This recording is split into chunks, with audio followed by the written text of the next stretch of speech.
After vetoing the legislature's latest attempt at health care reform, Governor Scott this week sought to advance his own vision with a wide-ranging executive order. It launches the first phase of a broader healthcare affordability initiative and directs my administration to use every executive and regulatory authority we have to make health insurance more affordable. Plus, Brattleboro Memorial Hospital says it plans to close its birthing center. And a new poll shows a significant increase in the number of Vermonters looking to leave the state. All that and more ahead on Vermont This Week.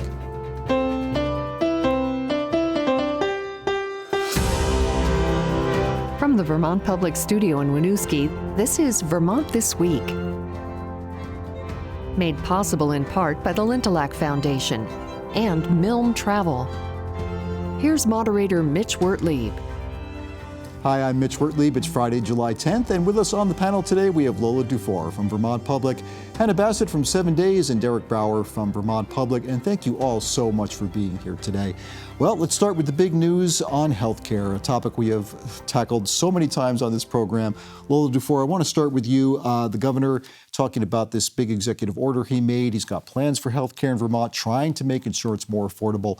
I want to ask, though, by starting checking out what he said no to, because he did veto some things before he put out his own vision. Right. So he vetoed a bill last month that really would have concentrated whatever savings we think that regulators are going to be able to get during the hospital budget setting process that's coming up. It would have really concentrated those savings in the Affordable Care Act marketplace. Right, so that's individuals buying on the exchange and also small businesses, but also in school employee health plans would have affected about 100,000 Vermonters.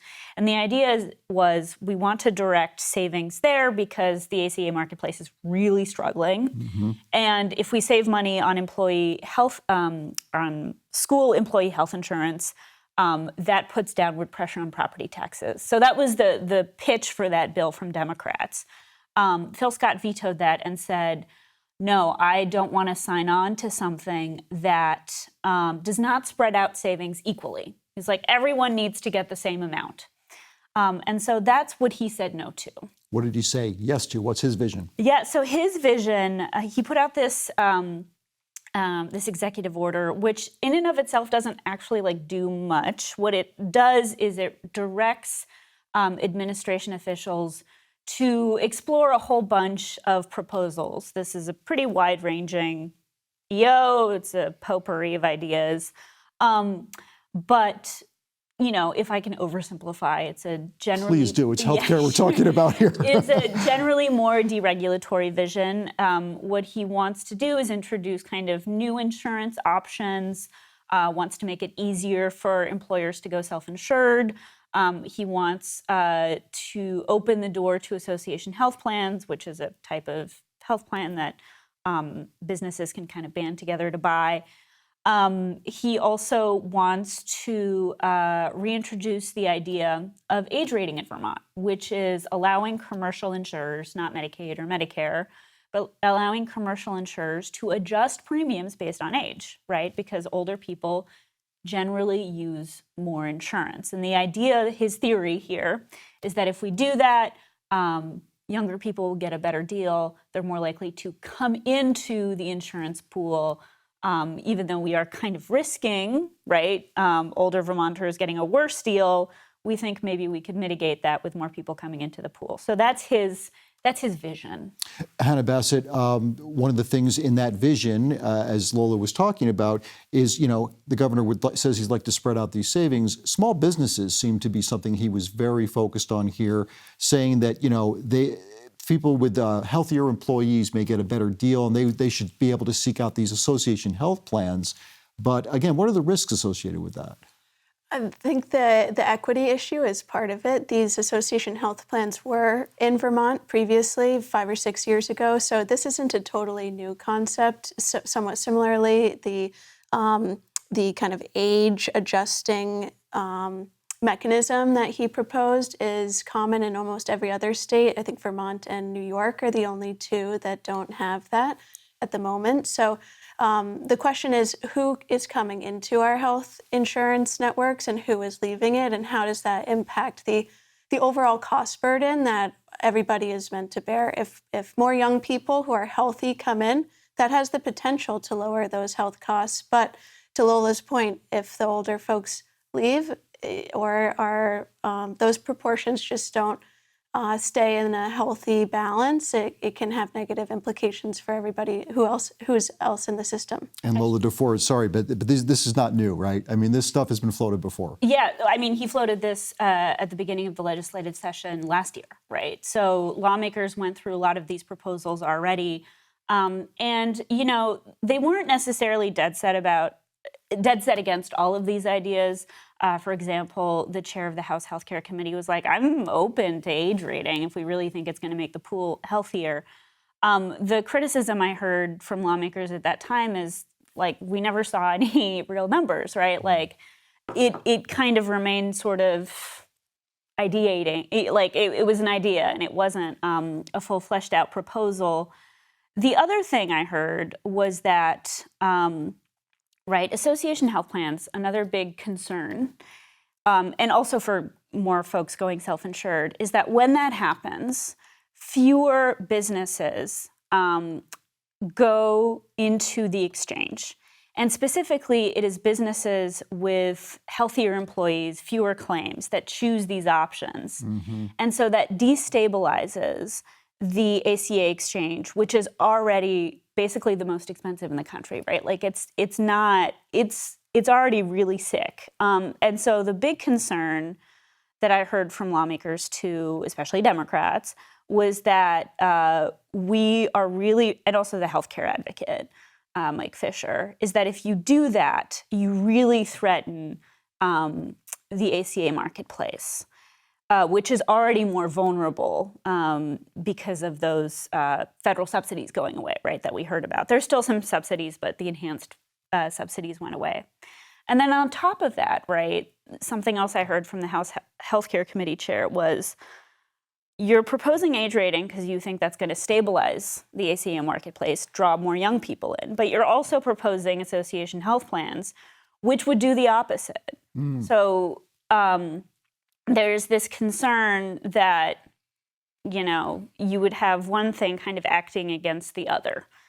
Plus, as you pointed out, I believe in your article, you know, to even implement this, the state of Vermont would need federal approval and changes in the state legislature too, right? So the legislature has to say yes to a lot of this, not all of it. The association health plans, yes. Lawmakers would have to say yes to this.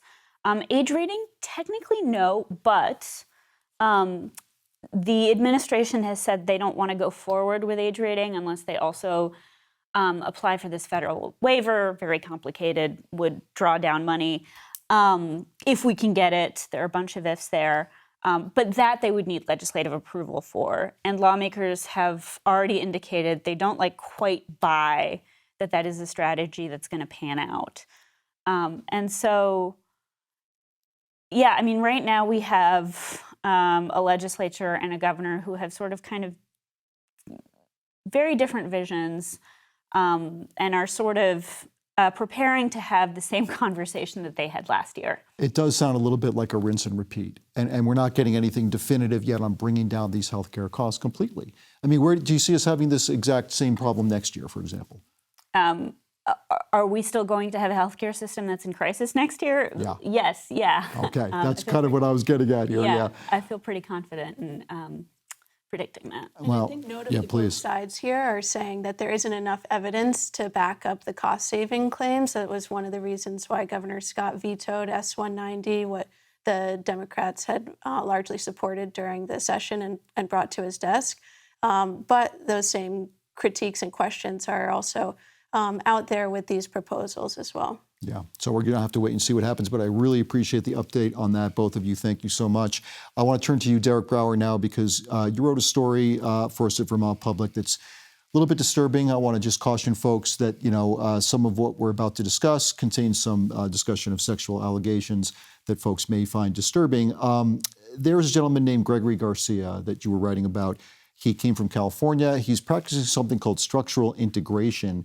here in Vermont that led to some sexual allegations. What can you tell us about the story? Yeah, so Mr. Garcia has a pretty active structural integration business in Burlington, and I spoke with a woman who said that he had made a variety of sexually tinged comments during his treatment with her, but then also suggested something he called internal work, which entailed using a glove and putting his hand inside of her vagina for a few seconds. He did this twice, and after the second time, she told me she felt very uncomfortable with what he was doing and had felt violated by this. She complained to the state about his conduct, and that has triggered a long-running regulatory proceeding that is actually still under appeal right now. But the gist is here, this practitioner has never been registered with the state of Vermont to do any of this work. And he's not required to be. Well, you are required to register, yeah.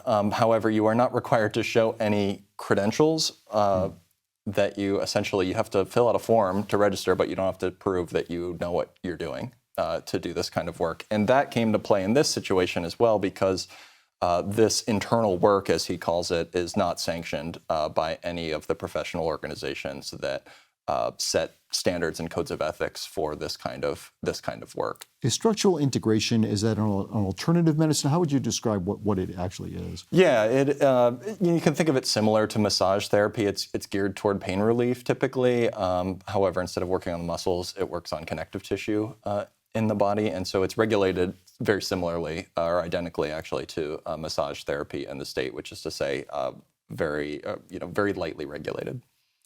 Vermont is sort of an outlier when it comes to this certification in these alternative type of therapies, right? Yeah, it is. In 45 states, to do massage therapy or structural integration or rolfing, as it's sometimes known, you have to be certified, which generally means proving that you have either passed a test or you are a member of in good standing with a professional organization that has its own standards for this. Vermont and there are 3 states that don't require any registration at all, and Vermont is really the only state actually that has this regime where you have to register but not demonstrate any competency. Well, I urge people to go look at the article at vermontpublic.org, again, because you're bringing to light here some stories that were difficult to get, and I appreciate the sensitivity you took as well in speaking with the people who eventually agreed to speak with you, because it took a while, right? Yeah, this was really sensitive for these folks. It was traumatic for this woman whose story is included in my reporting here, and there was a lot of fear about speaking out about this. Okay. Very much appreciate the reporting, Derek. Lola Duffort, let me turn back to you. We already know about the closing of Gifford Birthing Center in Vermont. Copley, I'm so sorry. Yes, thank you for correcting me there. I appreciate that. But the story now is that Brattleboro Memorial Hospital may be planning to close its birthing center. What can you tell us about that? Yeah, so late last week, the leadership there announced that their board of directors, or board of trustees, sorry, had approved plans to close the birthing center within the next 6 to 9 months. And they've started the regulatory process that you would need before you wind down a program such as this.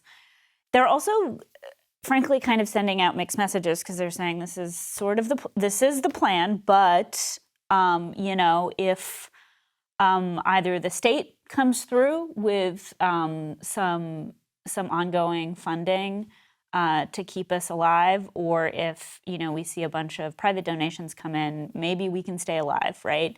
And so they're also kind of putting out a plea for help at the same time as they're saying, if this doesn't happen, then we are closing down. But basically, this birthing center is losing a ton of money. And that is not surprising, because birth centers generally lose a ton of money, particularly in rural hospitals where you have fewer births occurring. And that's because labor and delivery is expensive to deliver. It's a 24/7 service that requires specialized staff, right? You cannot schedule a lot of births. And so that means that your fixed costs are really high. And as we all know, rural hospitals across America, and certainly in Vermont, are in very precarious financial situations. As a matter of fact, let's hear from a certified nurse midwife who works at Brattleboro Memorial about the importance of this birthing center. We already have patients that drive an hour to get to us, so to add on even an extra 30 minutes could be life or death for some people. I'm really worried about that. I mean, that's pretty serious. And again, this is a quality of life issue too for a lot of people that may want to move to Vermont and are looking at having a birthing center available in their area. Yeah, I mean, it is, when I was writing this story, I landed on this stat and like my mouth fell open. Like only about 40% of rural hospitals in America still offer labor and delivery services. Only 40%? Only about 40%. And that is a shocking reflection of our priorities as a nation when it comes to maternal health, children, and also just rural America. But yes, it is a huge quality of life issue. It's a little bit of a chicken and egg problem, right? Fertility rates are dropping. People are leaving rural areas, and then services that are necessary for them are then leaving, and that compounds, right? Mm-hmm. But yes, I think we talk a lot about things closing down or going away in rural parts of the state, but birthing centers are probably one of the most elemental ones, right? Like you need a safe place to give birth. Yeah, no question about it. And then, this kind of leads to something that we wanted to talk about as well when we're talking about these quality of life issues. A new Green Mountain State poll came out recently talking about a whole bunch of different things. We're going to start with talking about the political outlook of the state, but it also got into some things that we were just talking about here with Vermont as a place to live. But let's start with the graphic, taking a look at the Democrats who are running for governor and lieutenant governor. And there's a bit of a surprise here. One of the names that I think people know in the state is Allie Richards because she did a lot of work with Vermont Let's Grow Kids. She is running for the Democratic primary for governor, but she's behind to Amanda Genoux. Amanda Genoux putting up 20% numbers right now, Allie Richards at 12%. But of course, the big number for those who are listening and can't see the graphic, those who are undecided on a potential Democratic pick, up to 64%. Any surprises here in this poll for you, Derek? Let me start with you. I mean, that 64% undecided is the big one. I mean, it shows it to me that this is still wide open at this stage of the game. And what do you think, Hannah? Were you surprised to see Amanda Genoux coming out in front of Allie Richards when you looked at this poll first? I think it's notable, to your point, Allie Richards has had a presence in the state that a lot of people might be familiar with through her Let's Grow Kids work. So name recognition is a huge part of the battle in a primary race. And with the way it's shaking out now, I think might have caught people off by surprise a little bit. But very much to Derek's point, 64% being undecided, I think speaks to a lot of people still do not know either name or either of their platforms well enough. And we're about a month out from the primary, and there's a lot of campaigning yet to be done. I mean, Democrats have been kind of in the wilderness looking for the person they think that may be able to take on Governor Phil Scott. We're going to get to some of his numbers in just a moment. In fact, Governor Scott's job approval rating. Now, he has enjoyed an incredible amount of job approval. In fact, at one point, I think he was considered the most popular governor in the country. But there's been a bit of a dip. If we take a look, there's been about a 5-point drop in his overall approval rating. Does this spell any trouble, do you think, just sort of looking at the tea leaves here, for Governor Phil Scott in a general election? Lola, let me start with you. No. That was pretty quick. Look, yes. If you look at this, there's evidence that the bloom is coming off the rose, which is not surprising because Governor Scott has been in office for 10 years, and the longer you govern, the more people resent you for it. But he is still... that's pretty strong when you are the governor in the minority party, right? Mm-hmm. And as we previously discussed, his likely challengers remain completely unknown to the electorate, right? And they have some time to make that up, but not a ton. And so, no, I do think that, look, we're going to be talking about this, right? Polling indicates that people are really worried about the direction that the state is going in about affordability, and that seems to be dragging down his poll numbers a somewhat significant amount. Like, I don't think that that's not happening, but I don't. He is still the overwhelming favorite. One thing I do want to note, Derek Brouwer, you were telling me before we went to air, you did a little deeper digging on this and found that some of that dip in Scott's performance rating didn't come from what I would have intuitively thought, which is Democrats and liberals, but actually from conservatives in Vermont. Is that right? Yeah, that's true. The pollsters noted that people who identified as Republican or conservative were less likely than they have been to approve of Scott's performance right now. It's hard to know exactly what to make of that, but it would seem to point to the polarization we're seeing nationally here as well. And Scott has always had to strike this moderate line in Vermont, particularly on social issues. And that's not supposed to affect us here in the bubble of Vermont, Derek. What are you talking about? I can't believe that. I guess we're not totally immune. No, apparently not. Let's get to some of the numbers that Lola was referring to, sort of the overall rating of Vermont as a place to live. And we're seeing some alarming numbers there, too. The number of people who are, we're seeing a dip in Vermont as sort of an affordable and desirable place to live. And then there's the likelihood of moving outside of Vermont within 5 years, and those numbers seem to be trending up. Hannah Bassett, again, we were talking about things like birthing centers and young people and the attractiveness of moving to Vermont. What do these numbers sort of speak to you, and what do they say to you when you see them? I think there are a couple different ways to look a little more closely at this. There's a difference in the populations here. Younger people might have a very different thought process to staying in Vermont than people who might be a little older looking to buy a house right away. So that certainly influences some of this data that we're looking at.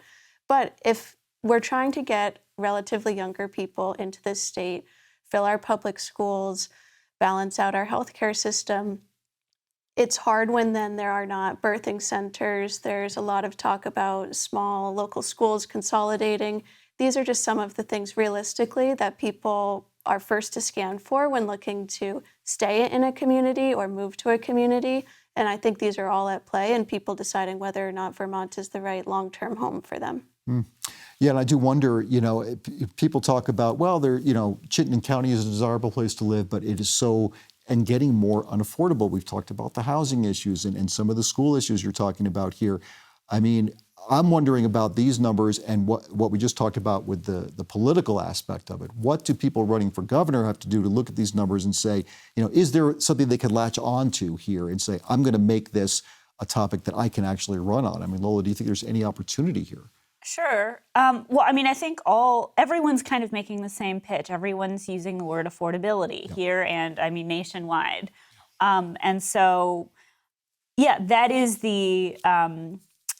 that's the pitch that everyone is making. Amanda Janoo has leaned really heavily into kind of the tax the rich, tax second homeowners rhetoric, which is working in a lot of places, particularly in Democratic primaries right now. We have this insurgent kind of populist, progressive left. And you could definitely see her candidacy and early signs of success in that. And then you have Allie Richards saying, I made our historic childcare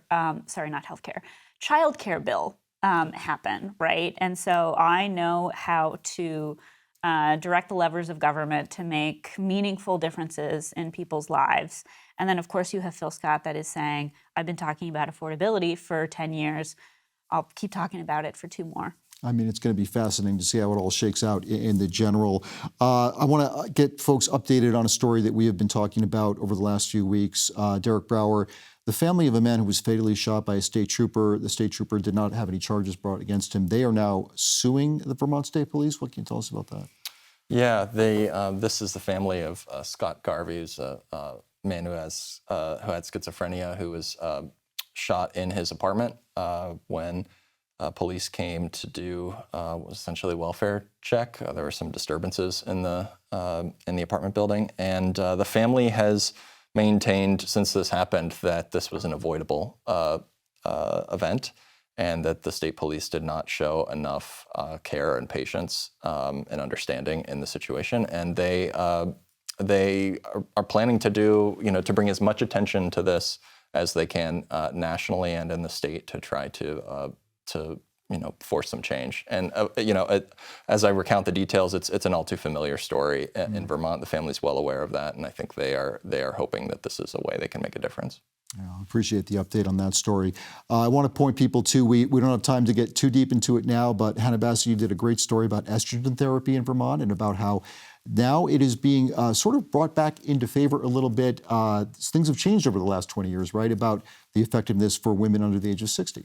Yeah, this past winter, the FDA changed some of its labeling guidelines, removed one of its most severe black box warnings from the label. That's just the latest in these changes. About 20 years ago or so, the recommendation was largely for women pre-menopause not to seek out estrogen therapy. There was a study that showed some adverse effects, but that study has since been re-looked at, reconsidered, and for younger women who are pre-menopause or within about 10 years of menopause, often these are great medications to treat those really difficult perimenopausal symptoms, which include hot flashes, of course, but also brain fog, stress, anxiety.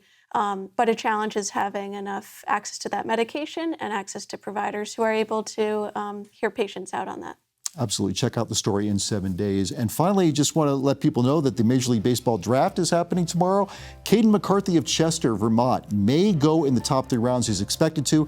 If he does get picked in the first 3 rounds, that will be the highest that a player from Vermont has ever been picked in the Major League Baseball draft.